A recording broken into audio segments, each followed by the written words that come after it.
love, someone to love. Lost my head, don't feel like my own. I need someone to love, someone to love.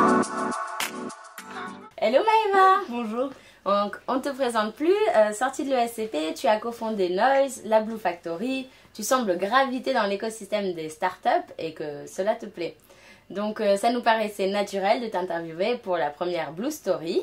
Et donc on va commencer par une question très simple Maëva. Maëva, comment tu vas? Maëva bien, c'est mon compte Twitter, comme ça moi vous le savez. Très bien, parfait. Maëva, est-ce que tu peux nous en dire un peu plus sur la Blue Factory? La Blue Factory, c'est le sublimateur de start-up de ESCP Europe. C'est l'endroit où on accompagne les étudiants et les alumni de l'école qui souhaitent monter des entreprises à impact social.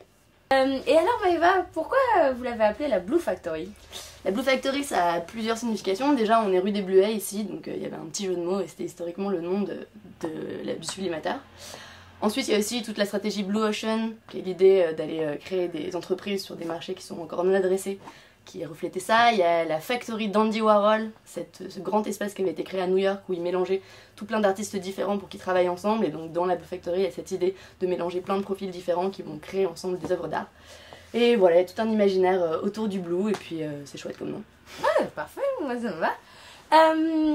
Dans la Blue, on a appris qu'il y avait 9 startups, donc 9 projets. Est-ce que ces 9 projets, ce sont un peu tes 9 bébés?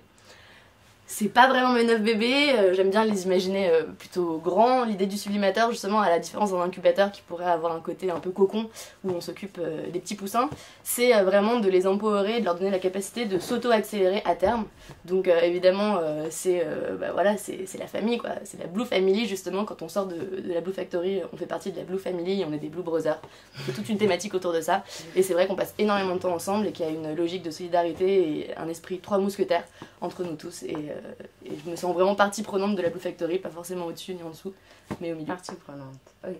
Et du coup, on se demandait les promos précédentes, il y a du contact encore, ça a évolué, il y en a qui ont cartonné, il y en a qui n'ont pas du tout marché. Enfin, tu peux nous en dire un peu plus? Bah, il y a ça qui est super fort à la Blue Factory, c'est qu'il y a vraiment un esprit de famille. On a fait à la rentrée, quand on a pris la nouvelle promo, on a invité tous les anciens, ils sont tous là. Ils interagissent en tant que Blue Angel, donc ils accompagnent les anciennes promos, il y a vraiment une proximité. Et puis les projets, bah oui, grandissent. Là, on a 2 boîtes qui ont été revendues, qui étaient sorties de la Blue Factory il y a 2 ans. On a effectivement des Lemon Curve, des Dashlane, des Lima, à découvrir sur internet, mais en tout cas qui grandissent. Et ça fait super plaisir de voir que la Blue Family s'étend. Maëva, c'est quoi ton plus gros coup de poker pour la Blue Factory par exemple? Un coup de poker qui aurait changé qui a marché, qui a quelque chose de complètement fou, mais qui...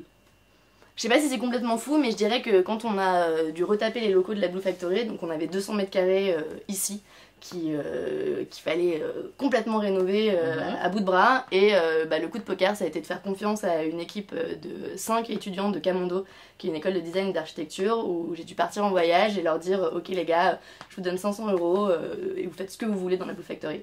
Et je suis revenue 4 jours après et ils étaient fantastiques, ils ont fabriqué les tables, ils ont tout repeint, ils ont fait en sorte que cette Blue Factory soit vraiment un vrai sublimateur. Oh, parfait Maëva. Et dernière question, enfin dernier point, la Blue Story se finit toujours par une nomination. En fait, tu vas donc nominer le prochain ou les prochains candidats à cet épisode. Donc Maëva, peux-tu nous dire qui tu nomines pour la prochaine fois, c'est-à-dire pour l'épisode numéro 2 de la Blue Story? Alors, pour le prochain épisode de la Blue Story, je nomine Your Comics. Your Comics. Donc merci Maëva, et la semaine prochaine ou dans 2 semaines, ce sera Your Comics. Merci encore. Ce que j'ai oublié de vous dire, c'est que j'avais ramené mes chaussures à paillettes. C'est un entrepreneur madrilène au top.